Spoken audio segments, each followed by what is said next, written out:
ওদের বসন্ত শেষ, আমাদের কালবৈশাখী শুরু। নেত্রী ঢাকায় ল্যান্ড করার আগেই ওই দিন শুধু ঢাকা শহরে না, সারা বাংলাদেশের কোথাও আইন মানা হবে না। যে জঙ্গি হামলার মাধ্যমে সাজানো গোছানো দেশটাকে ধ্বংস করে দেওয়া হয়েছে, দেশের প্রধানমন্ত্রীকে অন্যত্র চলে যেতে বাধ্য করেছে, যে মব সন্ত্রাসের মাধ্যমে দেশের ৩৫০০ পুলিশকে নির্মমভাবে হত্যা করেছে, যে ২ বছরের ব্যবধানে ১০,০০০-এর অধিক আওয়ামী লীগের নেতাকর্মী সহ সাধারণ মানুষকে নির্মমভাবে হত্যা করেছে। সুতরাং সেই মব সন্ত্রাস, সেই জঙ্গিবাদের নির্মূল করতে হলে আইনের দিকে তাকাইয়ে থাকলে সময় কালক্ষেপণ হবে, আর সেই সাথে এই সকল জঙ্গিরা দেশ থেকে অন্যত্র পালাই যেতেও সুযোগ পাবে এবং অন্যত্র পালিয়ে গিয়েও ওরা দেশের বিরুদ্ধে, দেশের জনগণের বিরুদ্ধে একের পর এক ষড়যন্ত্র করবে। সুতরাং আইনের চিন্তা করে দেশকে রক্ষা করা যাবে না। মহান মুক্তিযুদ্ধের মতো করে যেভাবে আমরা ঝাঁপিয়ে পড়েছিলাম হানাদার বাহিনীদের বিরুদ্ধে, ঠিক তদ্রুপ ভাবে স্বাধীনতা মহান মুক্তিযুদ্ধ পুনরুদ্ধারের জন্য আমাদের এই জুলাই জঙ্গি রাজাকারের বাচ্চা সর্বশেষ শাবকদের নিশ্চিহ্ন করার জন্য আইনের দিকে তাকাইয়ে থাকলে হবে না। সবকিছু উপেক্ষা করে এদের উপরে আমাদের কালবৈশাখী ঝনের ন্যায় ঝাঁপিয়ে পড়তে হবে। প্রিয় সহযোদ্ধা ভাইরা, আপনাদের কাছে অনুরোধ রইল, হাত গুটিয়ে বসে থেকে সময় কালক্ষেপণ করেন না। সময় কিন্তু আর বেশি দূরে নাই।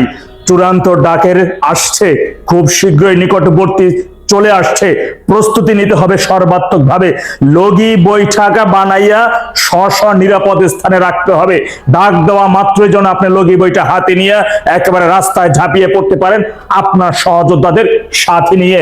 প্রত্যেকটা গ্রামে, প্রত্যেকটা ওয়ার্ডে বঙ্গবন্ধু মুজিব ফোর্স কিংবা মুজিব গেরিলা ফোর্স সশস্ত্র ভাবে প্রলয়ঙ্কারী বিধ্বংসী কালবৈশাখী ঝড় কিন্তু সৃষ্টি করতে হবে। এর বাইরে অন্য কিন্তু কোনো বিকল্প নাই। সুতরাং সশস্ত্র কালবৈশাখী ঝড় বা প্রলয়ঙ্কারী কালবৈশাখী ঝড় সৃষ্টির জন্য কিভাবে প্রস্তুত থাকতে হয়, কিভাবে প্রস্তুত থাকতে হবে, কিভাবে মানসিকভাবে প্রস্তুতি ভাবে নিজেকে তৈরি করতে হবে, আশা করি সেই জিনিসটা আপনাদের বুঝিয়ে বলার কিছু নাই। ওই ওয়ার্ড পর্যায় থেকে রাজাকারের বাচ্চা জুলাই জঙ্গি স্বাধীনতা বিরোধীদের ধ্বংস করার জন্য বিধ্বংসী ঝড় তৈরির লক্ষ্যে শত শত মানুষের দরকার হয় না, কয়েকজন মানুষ, ২০ থেকে ৩০ জন মানুষ একত্রিত হয়ে বিধ্বংসী প্রলয়ঙ্কারী ঝড় তৈরি করা যায়। তাদের হইতে হবে সাহসী। এই মুহূর্তে শক্তিশালী, সাহসী, মেধাবী যারা আছেন তাদেরকে আগে বাড়তে হবে, তাদের সামনে থেকে নেতৃত্ব দিতে হবে। মাথায় রাখবেন, একদিকে রাজাকারের বাচ্চা জুলাই জঙ্গিদের নোট করে রাখতে হবে। ওদের ফেসবুক আইডি কিন্তু গায়েব হয়ে যাবে, হারাই যাবে। ওই ফেসবুক আইডির ক্লু ধরে ও কোন গ্রামে, কোন উপজেলায়, কোন জেলাতে ওর বাড়ি, সেটা নোট করে রাখতে হবে।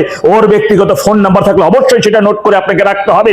ওই ঝড়ের নাই ওই দিন থেকে 10 দিনের মধ্যে সারা বাংলাদেশ থেকে আমরা ৮০ থেকে 85% উপরে এই সকল রাজাকারের বাচ্চা জুলাই জঙ্গিদের একেবারে নিশ্চিহ্ন করে দেবো। এই মাটির মধ্যে সারা জীবনের জন্য ওদের সর্বশেষ শাবককে আমরা নিশ্চিহ্ন করে দেওয়ার জন্য শপথ নিতে হবে।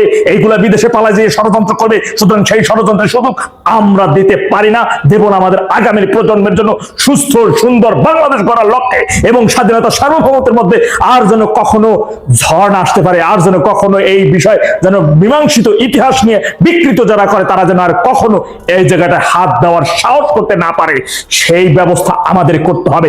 এই প্রলয়ঙ্কারী ঝড়ের মাধ্যমে বিষয়গুলো মাথায় রেখে এবং আস্তে আস্তে একটা একটা করে ধাপ বাই ধাপ আপনাদের এগিয়ে যেতে হবে। সেই কাজগুলো প্রতিদিনের রুটিন মাফিক কাজগুলো প্রতিদিনের ন্যায় শেষ করতে হবে।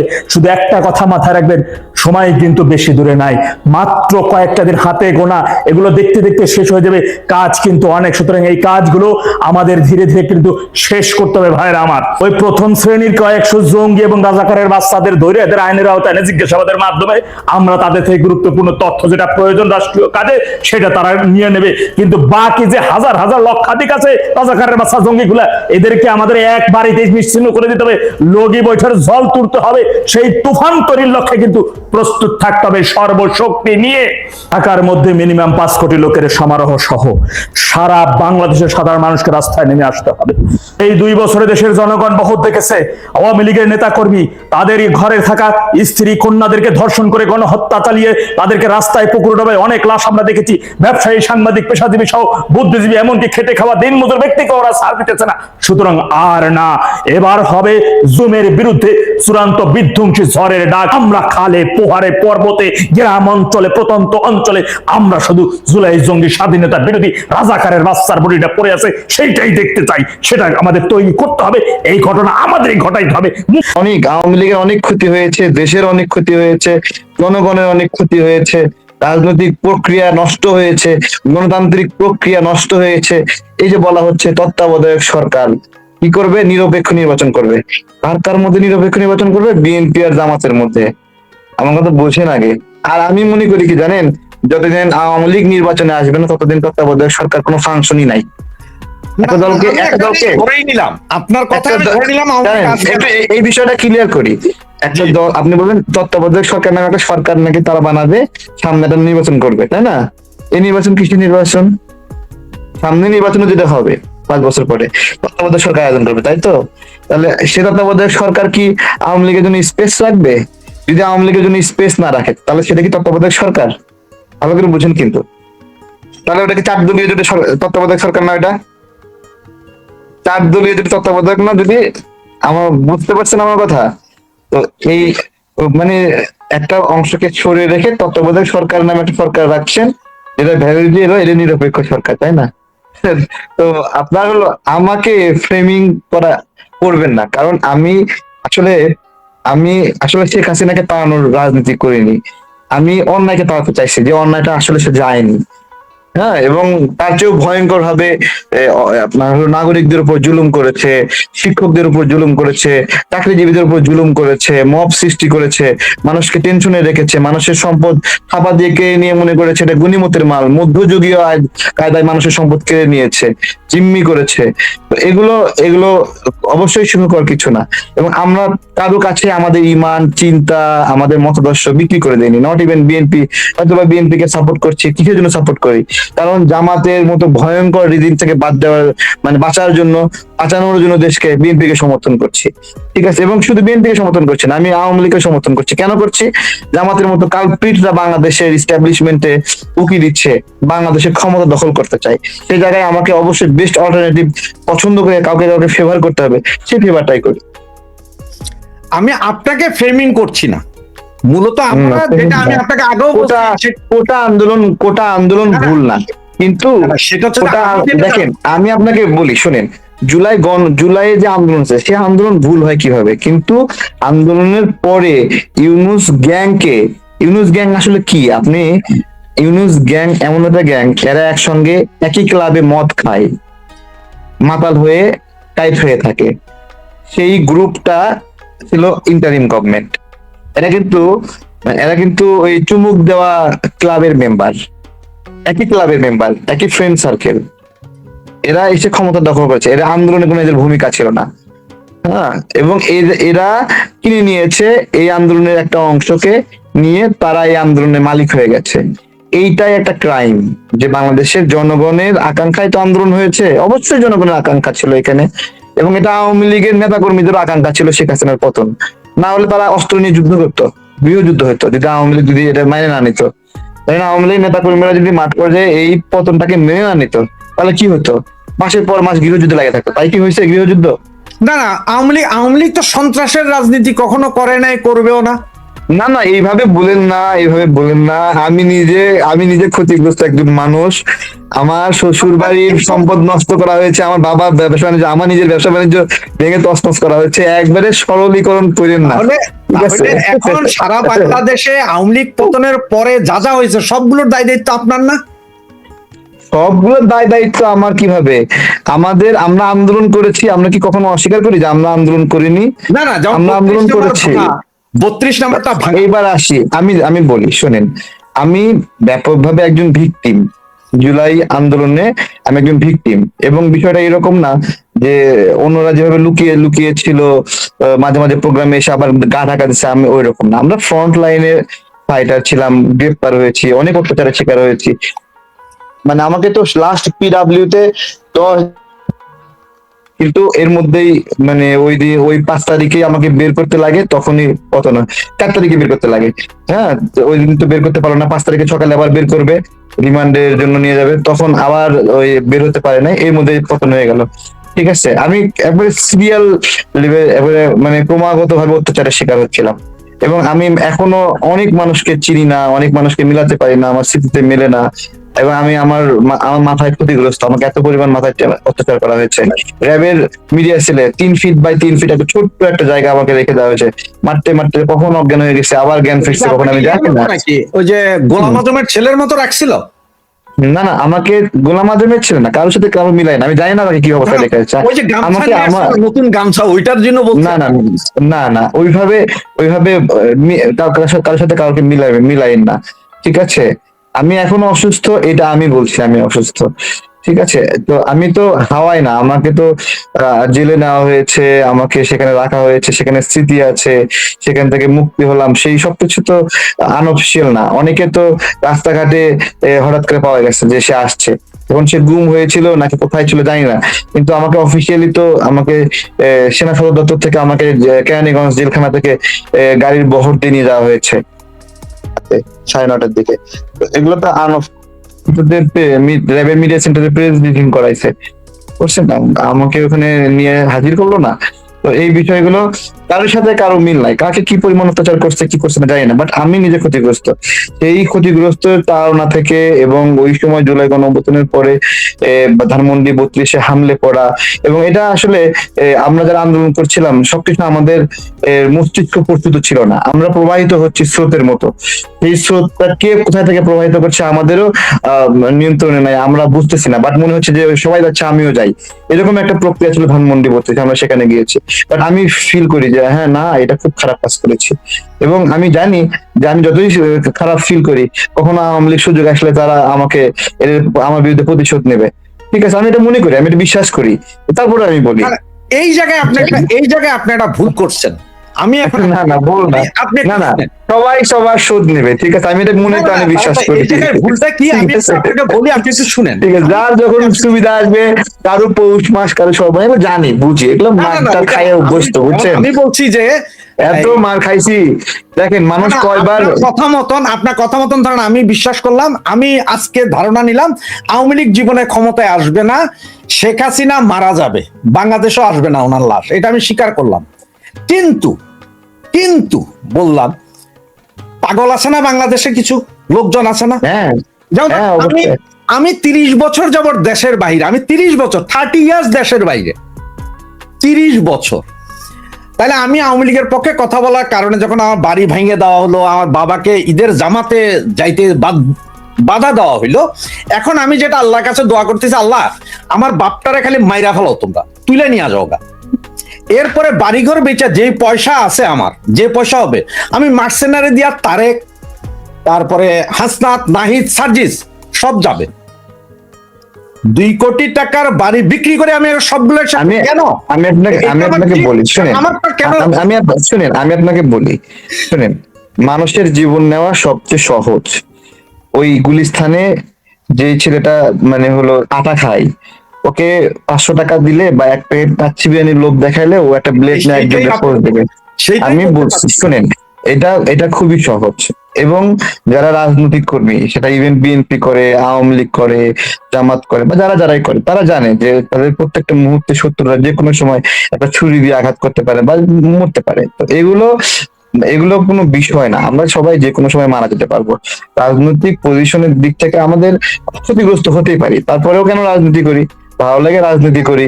আমি তো ওইটাই বলতেছিলাম যে ধানমন্ডি 32 ক্ষেত্রে যেটা হয়েছে, ওটা আমরা এটাকে রাজনৈতিক ক্রোধের জায়গায় নিয়েছি, বাট মুক্তিযুদ্ধের স্মৃতি স্মারক, বঙ্গবন্ধুর যে স্মৃতিকাতর জায়গা, এই জায়গাটাতে আমরা যারা এখানে ছিলাম, সেটা তো আমি একা ছিলাম না, আরো হাজার হাজার মানুষ ছিল, অবশ্যই হাজার হাজার মানুষ ছিল সেখানে, লক্ষ মানুষ ছিল।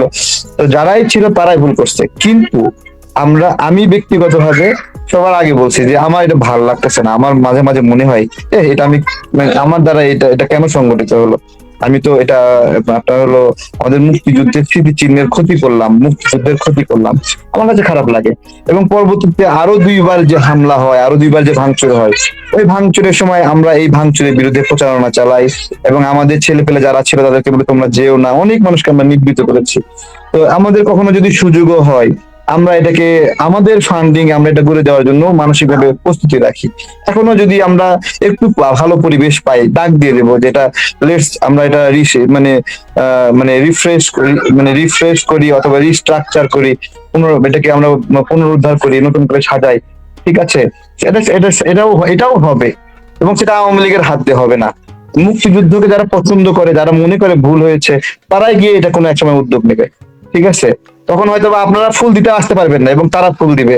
ঠিক আছে, না, ফুল দিতে আসতে পারবেন না মানে আপনি একটা জিনিস চিন্তা করেন যে আপনি 24 ঘন্টা সময় দেন সরকার, জয় বাংলা স্লোগান দিলে কেউ কিছু বলবে না, নরমাল 24 ঘন্টার না এটা কেন, এটা শোনেন, এটা যারা করে ধরেন বিএনপি আর জামাত বা যারা আছে, ওরা কেন শুধু মানে কেউ কাউকে রাস্তা ছেড়ে যায়, ওইটা আওয়ামী লীগ কখন তারা তাদের মতো করে ফিরে আসবে এটা কেউ বানায় নিতে পারবে না, কেউ দিন বলতে পারবে না, প্রেক্ষাপট বলতে পারবে না। যে কোনো সময় যে কেউ হিরো হয়ে যেতে পারে, যে কেউ ভিলেন হয়ে যেতে পারে।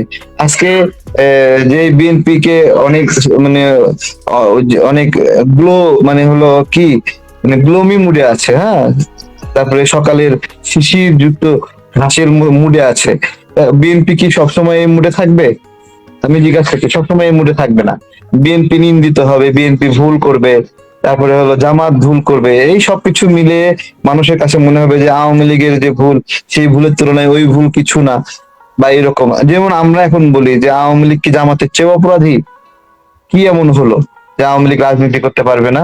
আওয়ামী লীগ কি জামাতের মতো গণহত্যাকারী? আওয়ামী লীগ কি জামাতের মতো ধর্ষণকারী দল? মানে এইভাবে কি ফ্রেমিং করা যায় যে এতটুকু তারা খারাপ?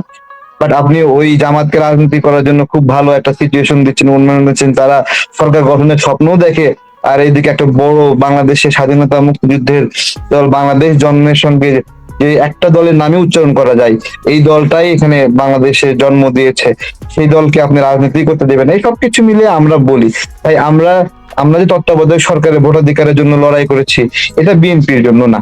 ওই দিন একটা প্রোগ্রামে বিএনপি নেতাকে সামনে আমি বলছিলাম যে এটা আমরা কি আপনাদের ক্ষমতায় আনতে তত্ত্বাবধায়ক সরকার আন্দোলন করছি, আমরা কি অনশন করছি আপনাদের ভোটাধিকারের জন্য? আমরা নাগরিকদের ভোটাধিকার, আমাদের ভোটাধিকার জন্য। উনি খেপে গেছে, আমি বলছি আপনি এরকম উত্তেজিত হচ্ছেন কেন? আমি সরাসরি বলছি, আপনারা দেখছেন কিনা আমি জানি না, এগুলো আপনার হলো আপনার হলো কেউ কেউ কেউ মানে মজলুমের সার্টিফিকেট নিয়ে বলেনি সে আজীবন সে মজলুম থাকবে, বুঝছেন? মানুষের প্রেক্ষাপট চেঞ্জ হয়ে যায়। আওয়ামী লীগ শেখ হাসিনা ফেরা নিয়ে যেটা আমি বলতে চাই সেটা হলো যে আপনার খুব ইমিডিয়েটলি বিএনপিও চাইবে না, জামাতও চাইবে না আওয়ামী লীগ ফিরুক। এমনিতেই জামিন টামিন হয়তো বা বিএনপি সফট ভাবে দেখছে, অনেক মানুষ জামিন হচ্ছে, অনেক মানে মেজরিটি অংশ জামিন হয়ে গেছে, মানে ধরেন 1% বন্দি অবস্থায় নাই। 138 জন দেখেন নেতা মারা গেছে জেলে, 138। হ্যাঁ তা তো মারা গেছে, সেটা তো আর বিএনপি মারেনি নাকি মেরেছে? বিএনপি মেরেছে না, এখন হামেরটা যদি এই আওয়ামী লীগ মাইরা থাকে 500, তাহলে বিএনপি মারে নাই 138 জন। না, যাই হোক, আমি আপনাকে বলছি শোনেন, আমি তো আওয়ামী লীগের নেতা কর্মীদের উপর অত্যাচার নির্যাতন করা না হোক, এই কথাটা আমি বিএনপি সরকারের নিকট একটা মেসেঞ্জার হিসেবে আছি। মেসেঞ্জার মানে যে আমি বলি এটা করেন না, ঠিক আছে? আপনারা নির্বাচনের আগে বলছি, আপনারা যদি নির্বাচনে বিজয়ী হতে চান তো আওয়ামী লীগের উপর টর্চার করা বন্ধ করেন, না হলে বিজয় হতে পারবেন না। আপনাকে কি পাগলা কুত্তা কামড়াইছে যে আপনি আওয়ামী লীগ মিছিল করলে পিছিয়ে পিছিয়ে যুবদল স্বেচ্ছাসেবক দলের লোকেরা দৌড়াবে, তারপর দেবে? আপনাকে এই কাজ কে দিচ্ছে? আপনাকে হাঁটতে চান? আমি বলেছি সরাসরি, তাই না? তো সেটা তো তারা বন্ধ করেছিল, অনেক মিছিল হয়েছে, সেখানে বিএনপি লোক আর পাওয়া যায়নি, তাই না? তো তারা দাবত দেয়নি বা তারা হামলা করেনি সেই জায়গাতে। তো এই যে এই এনভায়রনমেন্ট গুলো আমাদের সবাইকে মিলে সহনীয় জায়গায় গড়তে হবে, প্রাকৃতিক ভাবে হবে না। বুঝতে পেরেছেন? আপনি দেখেন যে মানুষটাকে শত্রু হিসেবে দেখেন না, এই মানুষটা রাজনৈতিক প্রেক্ষাপটে মানে মানুষের সিচুয়েশন প্রেক্ষাপট বদলে যায়। এই ইমাম কে বঙ্গবন্ধু হত্যার সঙ্গে যে ইনডেমনিটি আদেশ 5 জন মানুষ স্বাক্ষর করেছিল, এই ইমাম তার মধ্যে একজন। জানেন নাকি এটা? 5 জন মানুষ স্বাক্ষর করেছিল, তার মধ্যে ইমাম একজন। শেখ হাসিনা তার সঙ্গে রাজনীতি করেছে না? একটা কথাই আছে কি জানেন, মরতা তো ক্যা করতা, হিন্দিতে একটা কথা আছে বা উর্দুতে, মরতা তো আমি হিন্দি বুঝি না। রাইফেলের সামনে এখন যেমন এই যে আমাদের রাষ্ট্রপতিকে রাইফেলের সামনে বহু কিছু করানো হইলো না, না না না, আরে বাবা, এই স্টিমাম অনেক হ্যাপি মুডে ছিল এই সময়, কি বলেন, এই স্টিমাম অনেক ভালো মুডে ছিল সেই সময়, অনেক ভালো মুডে ছিল। এবং এই স্টিমাম যখন ভালো মুডে ছিল তখন শেখ হাসিনা বাংলাদেশে আসার সুযোগ পায়নি। যেমন এই যে আপনারা এখন চিহ্নিত যুদ্ধ অপরাধীকে জেল থেকে বের করে সংসদ সদস্য মানে রাজনীতি করছেন না? না, ওই আমি বলি, আমাদের এই জুলাইটা কোন জায়গায় নোংরামি হয়েছে। এই যে এইটাই জানতে জুলাই চাচ্ছি শুধু, ভাই। হ্যাঁ, এই যে জুলাই শুধুমাত্র রাজবন্দীদের মুক্তি দেয়নি, জুলাই হলো আবরার ফাহাদের খুনিকেও পালাতে সহযোগিতা করেছে, জুলাই রাজাকারদেরকে মুক্ত করছে এবং তাদেরকে শহীদ পরিচয় দিচ্ছে। ঠিক আছে, রাজাকাররা শহীদ। এটা হলো জুলাই পড়ছে কেন, জুলাই কি ফাও ফাও পড়ছে? জুলাই শুনলে মানুষ রাগ করে কেন? জুলাই শুনলে মানুষ চেতে কেন? কারণ জুলাইকে মুক্তিযুদ্ধের সম্মানে প্রতিস্থাপিত করতে চেয়েছে। জুলাই খুঁটিগুলো বানাইছে কিসের জন্য? আমাদের শহীদ মিনার গুলো প্রতিস্থাপন করার জন্য জুলাই খুঁটি বানাইছে, আমাদের স্মৃতিসৌধকে প্রতিস্থাপন করার জন্য জুলাই খুঁটি বানাইছে। জুলাই স্তম্ভ না তো, জুলাই খুঁটি এটা। এই যে প্রতিস্থাপন করার নিয়ত, এই নিয়তের কারণে তো মানুষ থুতু দিচ্ছে। এটা জুলাই খুঁটি হয়ে গেছে এখন ডাস্টবিন। এমনি এমনি হয়েছে নাকি? এত মানুষ, মানুষ ইন্টেনশন বুঝে গেছে, এত এই শয়তানি নিয়ে আসছে এখানে। মানুষ বুঝে, যখন বুঝে যায় তখন তো এর একটা সিচুয়েশন থাকে, বুঝছেন? এগুলো যাই আপনার হোক। কিছু কর্মী, আপনার কর্মী তারাই বলছে এখন বিভিন্ন জনসভায় গিয়ে যে আমাদের মতন ভায়োলেন্স বাংলাদেশে কেউ করতে পারবে না। আবার তারা অনেকেই না, বলছে, আসিফ- পুলিশ পিটিয়ে আসিফ- ঝুলিয়ে দিয়েছিলাম। আসিফরা আমাদের কর্মী নাহি, হ্যাঁ, আপনার কর্মী ছিল, সেই জন্যই বলছি। এরা আমাদের কর্মী, এরা প্রিয় কর্মী ছিল। তো বেসিক্যালি আমি আপনাকে একটা কথা বলি, আপনার হলো আমরা যে গণ অধিকারটা দেখি না, ছাত্র অধিকার করেছি, এই গণ অধিকারে জামাত যখন রাজনীতি করার জন্য জায়গা পাচ্ছিল না, তখন সবাই সে গণ অধিকারে ঢোকে, বুঝতে পারছেন? হ্যাঁ, যে কারণে গণ অধিকারের নুরুল হক নূর রাশেদারা কিছুটা মুক্তিযুদ্ধের তত্ত্বাবধান নিলেও এরা কর্মীদেরকে নিয়ন্ত্রণ করতে পারে না। এদের বড় একটা অংশ জামাতি, বুঝতে পারছেন? বড় একটা অংশ জামাতি। এক জামাতির আমি একটা টক শোতে পাইছিলাম, ধরছিলাম, তো আমারে বলে এই ছিল আপনার মনে, আমাকে ধরে এইভাবে মুরগি সেলা করলেন। আমি বলছি তুমি, তোমাকে চিনতে পারছি, তোমাকে সেই জায়গায় মার্ক করে দিলাম যে তুমি আসলে এই জিনিস। একুশে টিভি টক শোতে, বুঝতে পারছেন? ভয়েতে আর টক শোতে আমার সামনে আসে না। তো গণ অধিকার পরিষদের বড় একটা অংশ হলো জামাতের দ্বারা প্রভাবিত। তো আস্তে আস্তে যখন জামাত নিজের রূপে রাজনীতি করতেছে, এগুলো জামাত আবার এখান থেকে চলে যাচ্ছে। তো এরকম ভাবে ওই আবার আবার জামাতপন্থী যারা আবার মুক্তিযুদ্ধের বিষয়ে রাজাকার পরিচয়, আলবদর পরিচয় কারণে লজ্জা পায়, মানে জামাতকে ভালোবাসে কিন্তু রাজাকার পরিচয়টা লজ্জা পায়, আবার আলবদর পরিচয় লজ্জা পায়। এই লজ্জিত লজ্জিত যুবকরা এখন এনসিপি করে, সরাসরি জামাত করতে লজ্জা পায়, কিন্তু লজ্জিত এই যুবকরা কিন্তু জামাতকে খুব ভালোবাসে, বুঝতে পারছেন? এরা এখন যায়, এখন এনসিপি করতেছে। তো এনসিপি হলো জামাতের লজ্জিত গোত্র। হ্যাঁ, এই হলো আর কি। এখন আপনারা যাদেরকে নিয়োগ দিয়েছিলেন গত 18 মাসে, ইউনূস সাহেব সহ, ওদের মধ্যে আসিফ নজরুল, তারপরে আপনার গতকালকে আপনাদের পররাষ্ট্র উপদেষ্টা যিনি ছিলেন উনি, ফরিদা পারভিন, আজকে রেজওয়ানা, এরা সবাই বলতেছে আমেরিকার সাথে চুক্তি, ওনারা কিছু জানে না। তাহলে আসলে জানেটা কি? আপনি জানেন নাকি তারেক ভাই? আপনি মনে হয় ছিলেন চুক্তিতে? আমি বলি শোনেন, বিএনপি এমন একটা ফাঁদে পড়বে, মানে তারা চিন্তাও করতে পারে না, এখনো চিন্তা করতে পারছে না, এখনো অনুমান করতে পারতেছে না। বিএনপির বুদ্ধিভিত্তিক অংশ এই জিনিসটা কেয়ার করতেছে না। মানে ক্ষমতায় থেকে আপনার হলো কি কি জায়গায় পুরো প্রস্তুতি রাখতে হবে, তাদের সেই প্রস্তুতি নাই। যেমন এই হামের বিষয়ে বললাম না, যে হাম বিষয়ে ডক্টর ইউনূসের যে গাফিলতি এবং দুর্নীতি অথবা অবহেলা অথবা শিশুদেরকে হত্যার সঙ্গে সে অভিযুক্ত, বিএনপি বলতেছে না যে আগে হাম মোকাবেলা করি, তারপরে এর তদন্ত করবো নি দুর্নীতির, ঘোড়ার ডিম করবে। তো এই যে অবহেলা করতেছে বিচার করার ক্ষেত্রে, ঠিক একই ভাবে এই যে আমেরিকার সাথে হ্যাঁ, তারা যে ইউনূস সরকারকে ফ্লেক্সিবল মোডে রাখছে, ঠিক আছে, হামিদ যেরকম একসময় তারা নিজেরা অভিযুক্ত হবে বিএনপি, এরকম ইউনূসের সরকারকে এই যে এই লোকদেরকে দায় মুক্তি দিয়ে দিচ্ছে না, যে তাদেরকে আরামে রেখে দিচ্ছে, তাদের দুর্নীতির বিচার করতেছে না, অন্যায়ের বিচার করতেছে না, জব দিতে আওতায় আনতেছে না, মব সন্ত্রাসের জন্য বিচার করতেছে না। তো এই লোকগুলোই এখন বলতেছে যে এটা বিএনপি করতেছে। তাহলে এতদিন যেই দায়ে ইউনূস দায়ী, এখন ওই লোকগুলোকে বলছে তোমরা যাও মতো থাকো, ঘাস খাও, যা খুশিতে করো, এখন ওরাই বলতেছে যে বিএনপি কে অভিযুক্ত করতেছে, বুঝতে পারছেন? এটা হলো বিএনপির জন্য উপহার। ঠিক আছে, ওরা বিচার করবে না, অন্যায় বিচার করবে না, ইউনূস সরকারের বিচার করবে না, এবং সেই দোষ একটা একটা করে সেগুলো বিএনপির উপর আসবে। ওরাই যারা এই অন্যায় করছে ওরাই এই বিচার করবে। এই যে কেবল একটু একটু শুরু করছে, মীর শাহ আলম ভাই বলছে না যে যে আসিফে কিরকম দুর্নীতি করছে, ঠিক আছে, এইটুকু মানে পুরা সরকারের মধ্যে মীর শাহ আলম ভাই একটা ভিন্ন ধর্মী বুদ্ধিমান মানুষ, যিনি সাহস করে এটা প্রকাশ করছে। অন্য মন্ত্রণালয়গুলো তার দায়িত্বে আছে, তাদেরও উচিত ছিল এগুলো তাদের মন্ত্রণালয়ে অন্তর্বর্তীকালীন সরকার যারা চুরিতামারি করছে এগুলো প্রকাশ করা, করতেছে না। যদি প্রকাশ করে তাহলে বেঁচে যাবে, আর যদি প্রকাশ না করে ছাদে করবে। আচ্ছা, এই জুলাইতে আপনাদের তথাকথিত জুলাই আন্দোলন কতজন শহীদ হয়েছিল আপনাদের শহীদ? জি, প্রথমত জুলাইয়ে 1400 মানুষ শহীদ হয়নি, তেমনি আপনারা যেরকম বলেন না 3200 পুলিশ শহীদ হয়েছে, এটাও শহীদ হয়নি, ঠিক আছে। তো আপনার হলো প্রথমত, আর জুলাইয়ে যে 800 জন শহীদের কথা বলা হচ্ছে, এই শহীদদের সবাই 5 আগস্টের আগে মরেনি। 5 আগস্টের পরে মরা অনেককে জুলাই শহীদ হিসেবে শহীদ বলা হয়েছে। আবার 5 আগস্টের পরে মারা গেছে তারা আবার মরলে যে জুলাই শহীদ না এরকম না, জুলাইয়ে গুলিবিদ্ধ হয়ে অনেকে মারা গেছে এরকমও আছে। কিন্তু এর মধ্যে মদ খেয়ে মারা গেছে এরকম মানুষও আছে, নাম হয়ে গেছে জুলাই শহীদ। আবার মারাই যায়নি এরকম মানুষকেও শহীদের আওতাভুক্ত করে এনসিপি নেতা কেরানীগঞ্জে সে ভাতা 30 লাখ টাকা তুলে নেছে, এরকম ঘটনা ঘটছে, অনেক কিছুই আছে। এবং এই জুলাই শহীদের 132 জন অলরেডি কবরের আযাব সহ্য করতে না পাইরা গরমে এই সংখ্যাটা বিষয়ে একটা অনুসন্ধান হওয়া উচিত, ক্লারিফাই হওয়া উচিত। আপনি কি বলতে পারবেন মরেনি?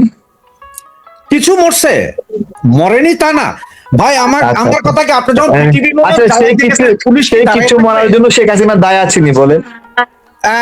যদি না, আপনি আগে কথাটা বুঝতে হবে। আপনি একটু না বুঝেই ধরেন কাদা মনে কাদা না রেখে একটু বলেন একটু। শেখ হাসিনার যদি দায় থাকে তাহলে আমার বাড়িতে আক্রমণের দায়টা কি আপনার নয়?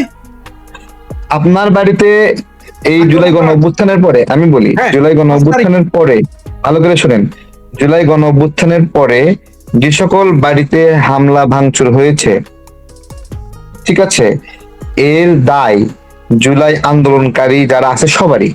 এক নাম্বার বিষয় আপনার তারেক ভাই, আমার তো দায়, আমি তো বলছি তো, আমরা যারা ছিলাম সবারই দায়। কিন্তু এই জুলাই গণ অভ্যুত্থানের পরে জুলাই আন্দোলনে ছিল, বাট এই মব সন্ত্রাসকে সমর্থন করে না, বা এই ভাঙচুরে বাধা দিচ্ছে আর উল্টা, বা এই ভাঙচুরকারীদের বিরুদ্ধে আওয়াজ তুলতেছে, তাকেও কি আপনি ভাঙচুরকারী বলবেন? ওইটা তো স্ট্যান্ডবাজি হইতে পারে। স্ট্যান্ডবাজি হইতে পারে, হ্যাঁ, যেমন ভাঙো, আমরা মানা করব, তোমরা ভাঙো, যেভাবে ভাবেন আমার কাছে ঠিক আছে। তাহলে আপনার যারা পরিচিত আছে, আমি তো অনেক নির্দোষ মানুষের জামিনের জন্য কাজ করেছি, কথা বলেছি, বুঝতে পেরেছেন? তাহলে আপনি ওইটাকে স্ট্যান্ডবাজি ধরে নেন, ঠিক আছে। এবং আমার বিষয় কি জানেন, আপনি যেটা স্ট্যান্ডবাজি বলবেন না, বাট আমি নিরপরাধ মানুষদের জামিনের জন্য যে কাজটুকু করি, আমি প্রকাশ্য বলেই করি, তারা জানে, ঠিক আছে, তারা জানে তাদের জন্য। এবং আমি যেটুকু আইডেন্টিফাই করতে পারি, ও এই লোকটা তো এরকম খারাপ মানুষ না, আমি কাজ করি। আমি সরাসরি বলতেছি আছে যেটা আপনি চেষ্টা করছেন, আমি সরাসরি বলি, আমার আমি না করাইছেন, আমি বলি, আমি সরাসরি বলি, আমি সরাসরি ব্যারিস্টার সুমন ভাইয়ের জামিনের বিষয়ে অনেকবার কথা বলেছি, আসাদুজ্জামান নূর ভাইয়ের বিষয়ে অনেকবার, শুধু কথা বলিনি, সরকার পর্যায়ে অনুরোধ করছি যে কি দরকার ছাইরা দেন, ঠিক আছে, বলছি। আপনি এটাকে স্ট্যান্ডবাজি বলেন, এটাই আমার রাজনীতি, আমি এটাকে আমার পথ মনে করছি, এটা আমার করা উচিত মনে করছি। আপনি স্ট্যান্ডবাজি বললেন তাই বলে কি আমি আমার কাজ বন্ধ করে দেবো? বন্ধ করবো না।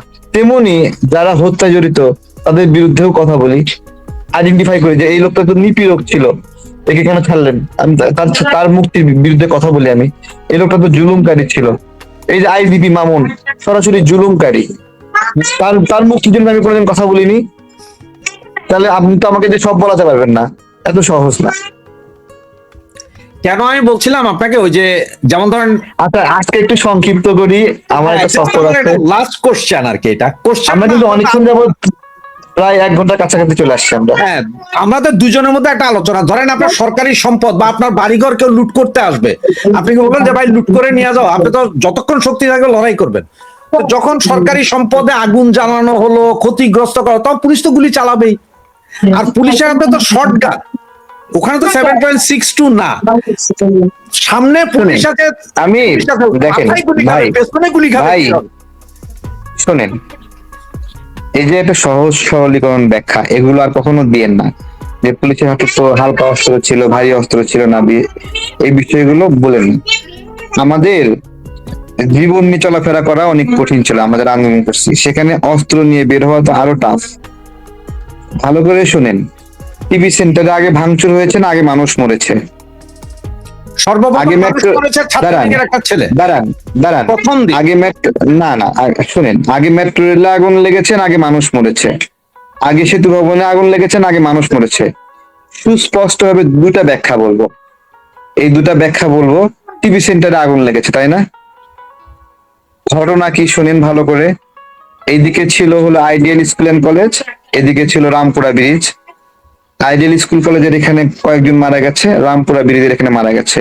এবং এই মারা যাওয়ার জন্য যে টিমটা কাজ করছে পুলিশের, যেখান থেকে এইটা হামলা করে বা গুলি ছুড়ে তারা টিভি সেন্টারে গিয়ে ঢুকছিল, আবার আবার কিছুক্ষণ পর শান্ত হয়ে আবার সেখান থেকে বের হয়ে আবার টিভি সেন্টারে ঢুকছিল। এইভাবে 4-5টা ইভেন্ট আছে যে টিভি সেন্টারে পুলিশের ক্যাম্পের মতো কাজ করেছে। এখান থেকে ফায়ারটা হচ্ছে, তখন আন্দোলনকারীরা টিভি সেন্টারের দিকে চড়াও হয়েছে।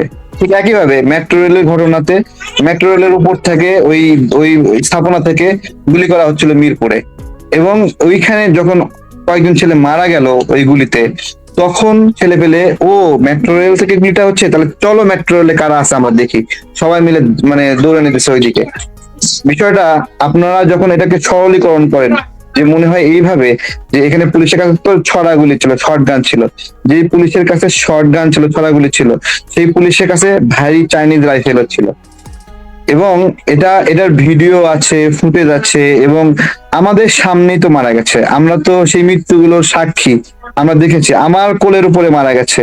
আপনি বলতে পারেন, আপনি এক ধরনের ব্যাখ্যা দিতে পারেন যে 3200 পুলিশ মারা গেছে, বাস্তবে 44 জন পুলিশের, আমাদের পুলিশ বাহিনীর সাথে আমাদের যোগাযোগ হয়, কতজন লিখেছে, বলছে 44 জনের পরিবার এইভাবে আবেদন করেছে বা তারা বলেছে তাদের পরিবারের সদস্য মারা গেছে, আর বাকি কেউই এক্সপ্লেন দেয়নি।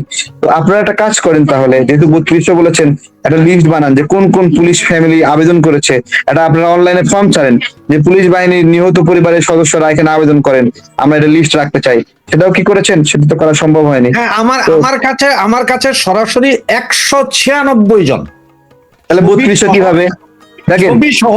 আচ্ছা শুনেন, 44 কিন্তু 196 হতে পারে, 44 200 হতে পারে, 44 কিন্তু 3200 হতে পারে না। ঠিক একইভাবে 800 মানুষ 1400 হতে পারে না, যে 1400টা জামাত আমির বলে না, 1400-র মধ্যে 1200 বাড়িতে সে গেছে। হ্যাঁ ভাই, বলেন না সে? এটা কিভাবে সম্ভব হলো? এক বছরে আমার এই জবাব দেন। যায়নি। তো সুতরাং শুনেন, মৃত্যুর সংখ্যার কারণে কোনো মৃত্যুকে অবজ্ঞা করা যাবে না।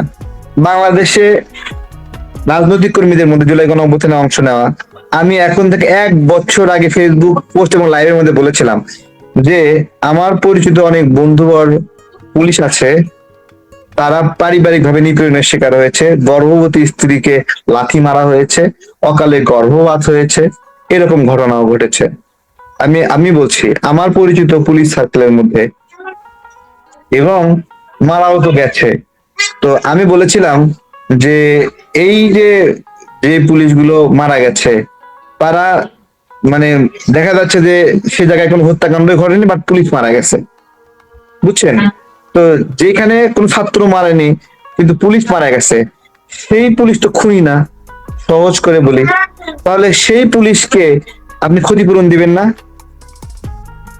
আমার কথা বোঝেন, ওইখানে যে কেউ খুন হয়নি, তার মানে ওই পুলিশগুলো ডিসেন্ট পুলিশ ছিল নাকি? ওই পুলিশগুলো নিরপরাধ ছিল এবং রাষ্ট্রের জনগণের প্রতি অনুগত ছিল, জনগণকে সম্মান প্রদর্শন করেছে, তাই তারা খুন করেনি। কোথাও কোথাও খুন করেছে, তাহলে যেখানে খুন করেনি সেখানে যে পুলিশ সদস্যটা মারা গেছে, সেই পুলিশ পরিবারকে আপনি ক্ষতিপূরণ দিবেন না? তাকে কি তার পরিবারকে ড্যামারেজ দিবেন না?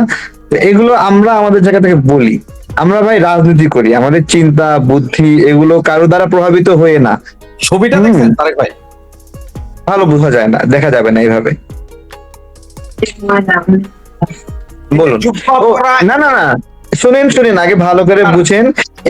না না, এই যে জুব্বাটা না, মিস ইনফরমেশন করা যাবে না। সে একজন পুলিশ সদস্য, তার নাম পরিচয়, সে সিভিলিয়ান।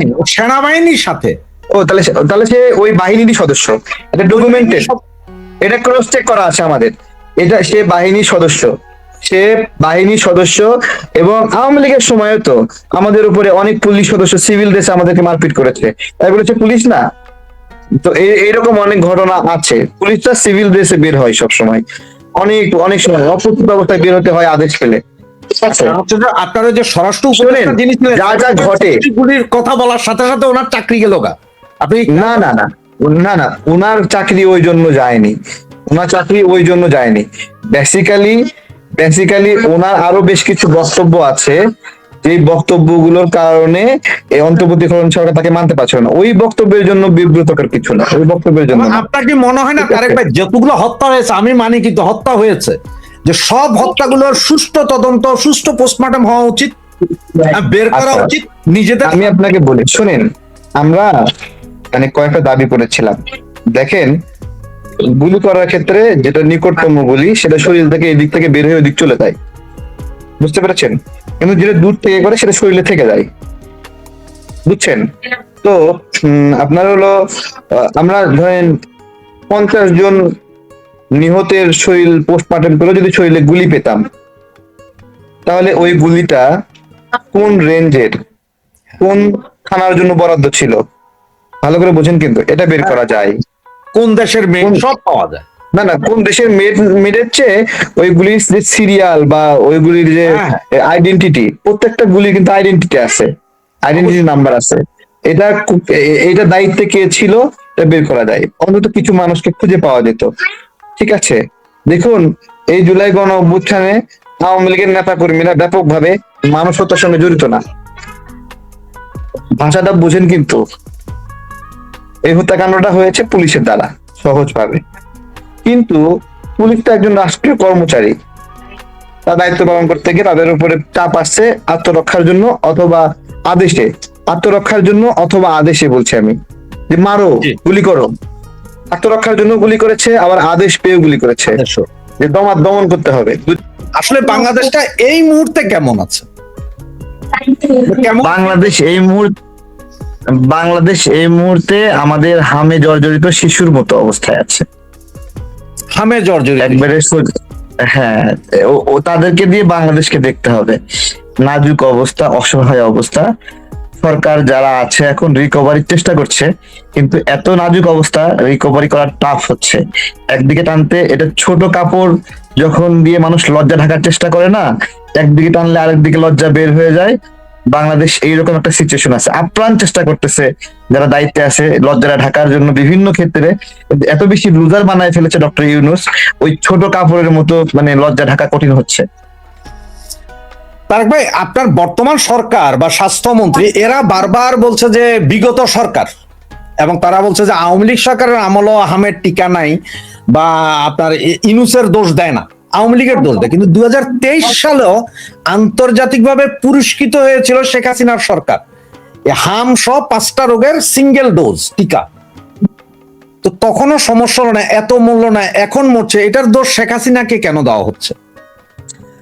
শেখ হাসিনাকে দোষ দেওয়া সহজ এই মুহূর্তে, সেই জন্য তাকে দোষ দিলে নিরাপদ, তাকে দোষ দিলে নিরাপদে দোষ দেওয়া যায়।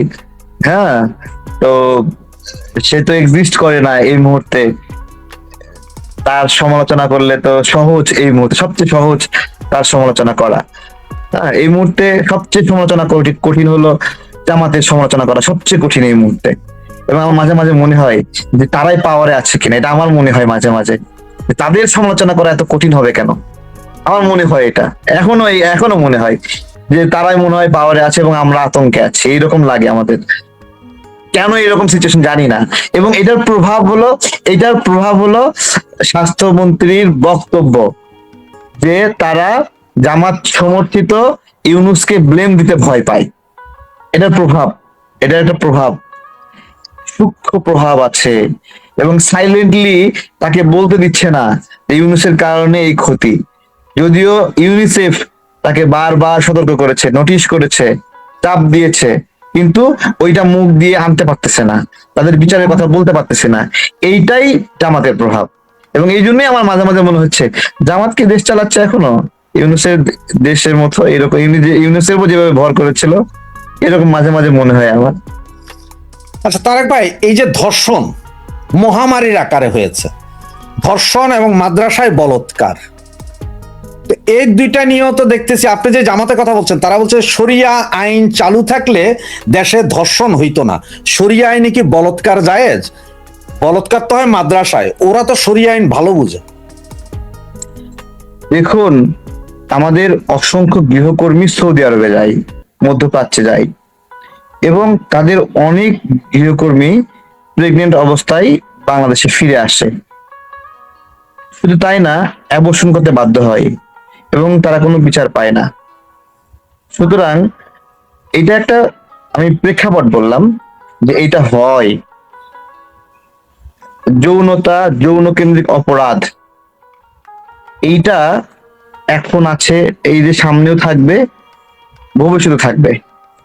কিন্তু এটাকে নিয়ন্ত্রিত জায়গায় রাখাটা হলো যে শিশুর সঙ্গে যেন এই অপরাধটা না হয়, শিশুকে যেন হত্যা না করা হয়, এই জায়গাটা হলো গুরুত্বপূর্ণ। আমি আপনাকে বলছি, শরিয়া বিষয়টা আমরা যারা মুসলমানের সন্তান, ইসলামের আইন অনুশাসনকে আমরা জায়গায় জায়গায় নাও মানতে পারি। আমি ব্যক্তিগতভাবে নামাজ নাও পড়তে পারি, কিন্তু আমি নামাজকে অসম্মান করতে পারি না। আমি ব্যক্তিগতভাবে প্র্যাকটিসিং মুসলিম নাও হতে পারি, বাট ইসলামিক শাসনকে আমি অসম্মান করতে না পারি। আমি গণতন্ত্র পছন্দ করতে পারি, বাট ইসলামিক শাসনকে আমি অসম্মান করতে পারি না।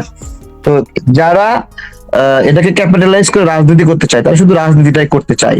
ফাপড়বাজ, তাদের রাজনৈতিক ভাবে দর্শন নাই, তাদের ঐতিহাসিক ভাবে যে পাপ এবং গুনাহের জায়গা, সেটাকে ঢাকার জন্য, তারা ঐতিহাসিক পাপ ও গুনাহকে ঢাকার জন্য তারা এই যে শরিয়া শরিয়া বলে।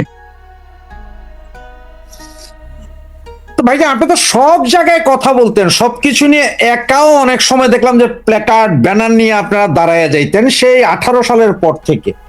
আবার সবচেয়ে হৃদয় বিদারক যেটা ছিল সেটা হচ্ছে আপনার যখন নিবন্ধন পাওয়ার জন্য যখন আপনি অন্বেষণ করলেন, তখন ভাবির সেই রাতের কথা, সেদিন আমার নিজের চোখেও পানি চলে আসছিল।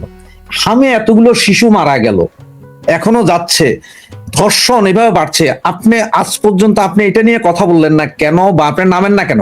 নাকি আওয়ামী লীগের সময় সব ভালো ছিল, খারাপ ছিল, আর এখন সব ভালো, কোনটা?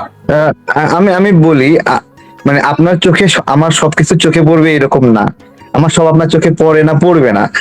এই প্রোগ্রামটা শুরুই হয়েছে আমি জর্জরিত বাংলাদেশের অবস্থা দিয়ে, এবং আমার 1 ডজন বক্তব্য আছে, আপনার চোখে হয়তো বা খেয়াল পড়েনি। যতগুলো শোতে গেছি সবগুলো জায়গায় এই কালপিটদের বিচার দাবি করেছি, এবং এর দায় বিএনপিকে নিতে হবে।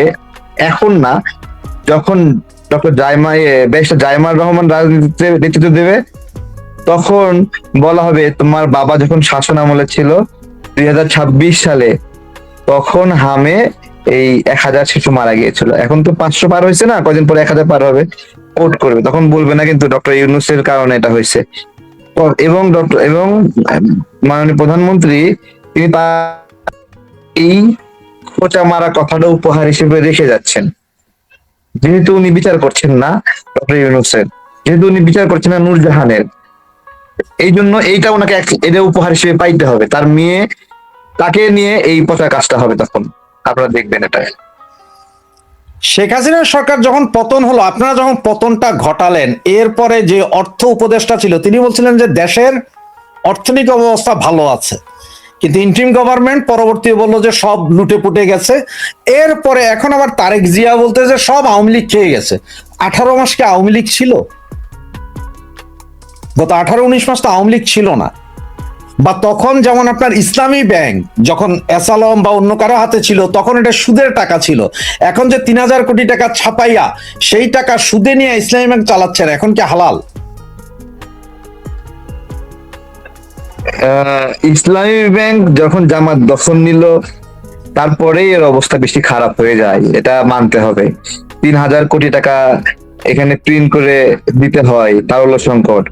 3,000 কোটি টাকা হঠাৎ করে কই গেল? কিভাবে এই ঘাটতিটা সৃষ্টি হলো? এর জবাব কারো কাছে আছে? কিভাবে নাবিল গ্রুপ এটাকে লুটে পুটে নিল? কিভাবে শফিকুল মাসুদের স্ত্রীকে জামানত ছাড়া ঋণ দেওয়া হলো? হ্যাঁ, এখন আজকে যদি বলি মন খারাপ করবে। হ্যাঁ, এই যে আমরা যাকে সাদা শকুন বলি, জামাতের আমির, দেখেন একটা ব্যাংকের কর্মীদের দায়িত্ব চাঁদা দিয়ে তার জন্য গাড়ি কিনে দেওয়া, একটা ব্যাংকের কর্মীদের দায়িত্ব যে শিবিরের ভিপি কে হবে তাকে তার জন্য নির্বাচনে হেল্প করা। বলেন, একটা ব্যাংকের কর্মীদের দায়িত্ব কোন একটা রাজনৈতিক দলের নির্বাচনে ক্যাম্পেইন করা বা সেখানে জন্য পরিকল্পনা করা, ষড়যন্ত্র করা, এটা কি একটা ব্যাংকের দায়িত্ব? এটা ব্যাংকের দায়িত্ব যে কোনো রাজনৈতিক দলের উপজেলা অফিসের জন্য ফ্যান কিনে দেবে? বলেন। কিন্তু এটা তো হচ্ছে, এটা একটা চুষে খাওয়ার মেশিন। এটা গ্রাহক নিপীড়নের একটা অস্ত্র জামাতে ইসলামের।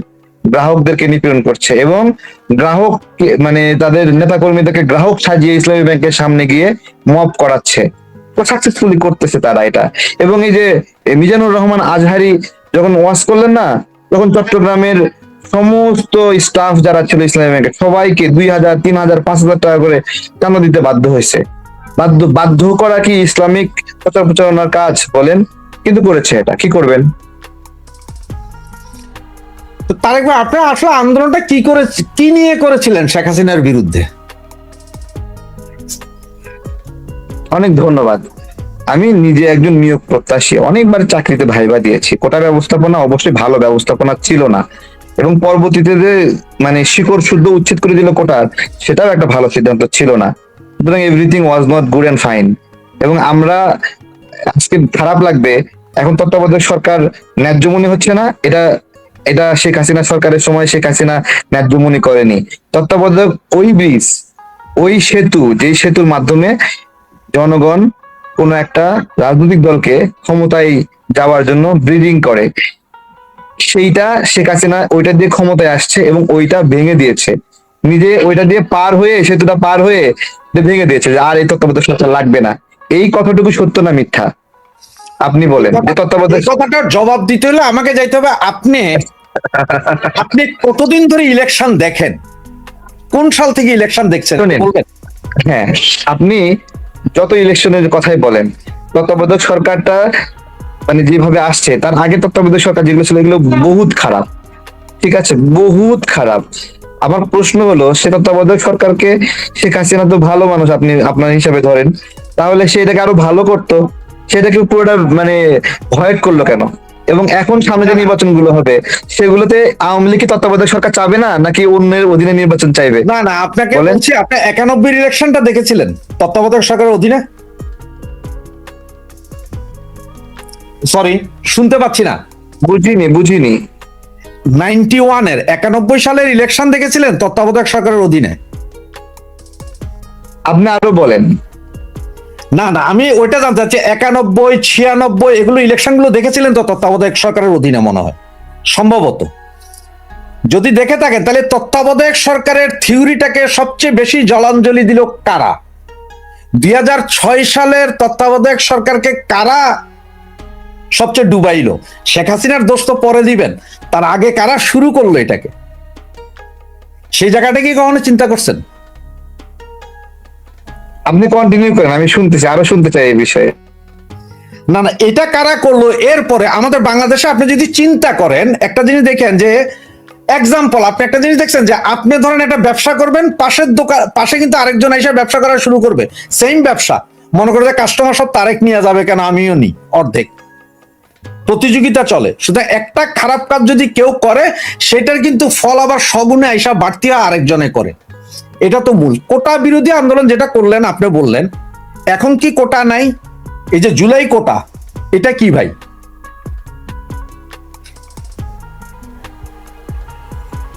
বলেন তারেক ভাই আমারে, জুলাই কোটাটা আমি আরো আরো কয়েকটা প্রশ্ন একসঙ্গে করেন।